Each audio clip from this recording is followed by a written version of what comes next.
Quer aprender a montar seu negócio online do absoluto zero e começar a ganhar dinheiro através da internet? Acesse o link no primeiro comentário fixado. E eu andava tranquilamente. Uma outra pessoa me abordava, você é aquele filósofo brasileiro, mas assim, muito, digamos, muito eventualmente. Agora, em 2023, eu não conseguia andar.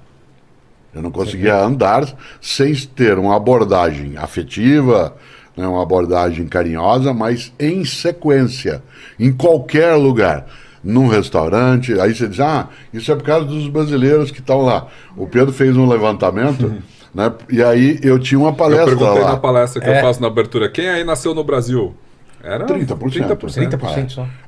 Pois bem, eu ia para fazer uma palestra presencial para 2.200 pessoas, que é uma coisa, é uma aula. Nós tivemos que abrir uma segunda, porque o público é presencial, ele pode ter aquilo no digital. Mas a ele valorização do pessoal. As duas coisas, mas Fica ele até só maior, foi lá. talvez. Foi o que, Ô, Vilar, foi o que o que é professor muito falou. louco, O manual, o pessoal, ele está sendo cada vez mais valorizado. E a gente tem um fenômeno do Brasil, que é o do filósofo pop, né? Que é o É. professor muito seguido, assim, que é difícil da gente encontrar fora, assim. Ele é um professor, as pessoas vão assistir uma aula, né? Ele é o professor na carteira. Quando você ia imaginar isso? Não, eu passado. menos ainda. Né? No passado. E o fã do professor, ou do ensinante digital, no caso, de alguém que se propõe a ensinar no digital, é diferente. O que eu mais ouço para as pessoas que abordam ele é assim, eu não abordo ninguém, mas com ele eu vou ter que tirar uma foto. Sabe? Eu nunca pedi isso para ninguém, mas para você eu vou ter que pedir. Tem uns Seus pais estão aqui. Peraí, mãe, peraí. Coloca Põe o microfone. Aí. Nós moramos 4 anos em Portugal, né? Uhum. Torres Vedras fica a 40 quilômetros de Lisboa. E a área de educação, professor, lá, está muito aquém da nossa. Muito, é. E isso que você falou, os portugueses são assim, né? Assim, mais fechados, assim, tudo. Mas o seu pai é muito conhecido, porque eu fazia academia lá e as professoras comentavam sobre isso. Aí eu falava que eu conhecia você. Não diga. Por quê? A forma de falar é simples, fácil, afetiva. Elas têm muita dificuldade na área educacional, sabe? E não são, assim, acolhidos assim, com aquele carinho como aqui no Brasil é. Mas o tipo de relação é diferente, o tipo de admiração é diferente. A Regiane tem isso em outra escala, claro, com os alunos dela. Eu tenho isso com as pessoas que são meus mentorados lá, alunos ou pessoas que me seguem no Instagram, porque existe uma reciprocidade.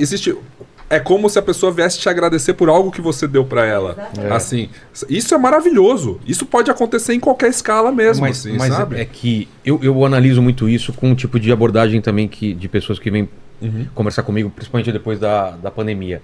A gente vira meio quase uma pessoa da família. Porque as pessoas hoje em dia, com a facilidade do celular, ela tá lavando louça, tá te escutando, ela tá na academia, ela tá te escutando. Então, você faz parte do dia a dia mesmo dela. Entendeu? Então, assim, a tua voz está lá na cabeça dela, então ela fica muito feliz quando encontra Dentro você. do digital, eu estava vendo umas pesquisas essa semana.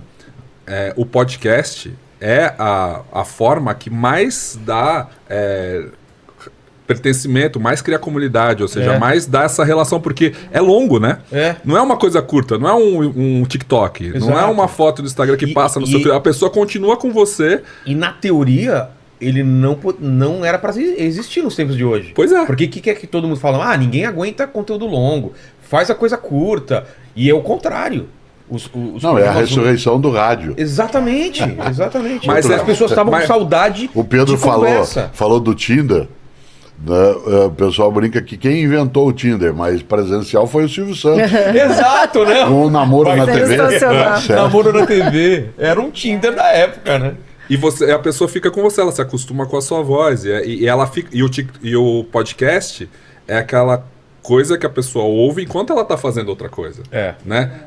É um conteúdo secundário ali, porque ela está dirigindo, na academia, dirigindo, ou até fazendo alguma coisa no computador, assim que seja. E é uma coisa que, para eles, traz um aprendizado. Claro. Então, assim, ele sai do podcast com uma coisa também que E ele aí tem aprendeu. essa reciprocidade, né? Que até alguma coisa, acho que Ó, dá pra neurológica, conversar e responder cerebral. coisas. E olha o mundo digital, olha só. A Rê fala sobre isso. Eu acho incrível quando um professor, principalmente se a pessoa já é professora, ela vai ensinar online, porque ela além de ser professora, ela se torna um líder de movimento. Então, olha que bacana a gente ter professores, ou seja, educadores que são líderes, que São divulgadores, né, tomam de para si, conhecimento. exatamente, tomam para si essa, primeiro, uma oportunidade, segundo, uma missão de se tornar líderes de um movimento educacional. Então, eu acho que é uma questão a se pensar, né? E até Pedro falou, né? As pessoas que têm preconceito contra o digital. Talvez esse preconceito esteja barrando pessoas de levar realmente esse conhecimento e de tornar incrível o movimento educacional através da E internet. Vilela, uma das coisas que a gente fala sempre é que aquilo que é óbvio pra você, aquilo que você sabe que é óbvio, não é óbvio para as outras Claro pessoas. que não. Claro que É um não. conhecimento super valioso. Eu tenho essa preocupação aqui. Às vezes eu trago astrônomos, psicólogos e tal, e eu tenho essa preocupação de ir do básico até o mais...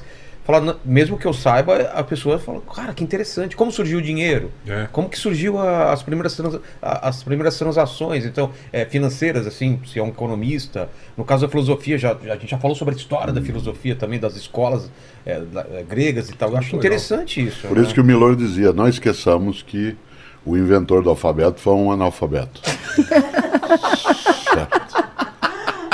Por isso que as gerações mais novas eu acho que são muito mais inteligentes que as gerações antigas. O cara inventou o alfabeto. Exato.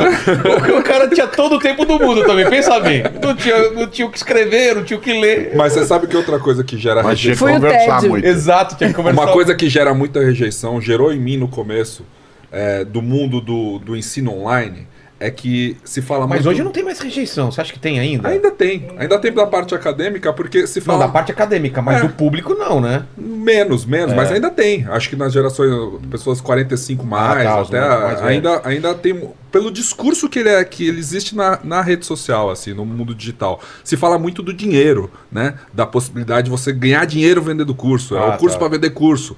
E o que a gente identificou, né? Depois que eu conheci a Regiane também,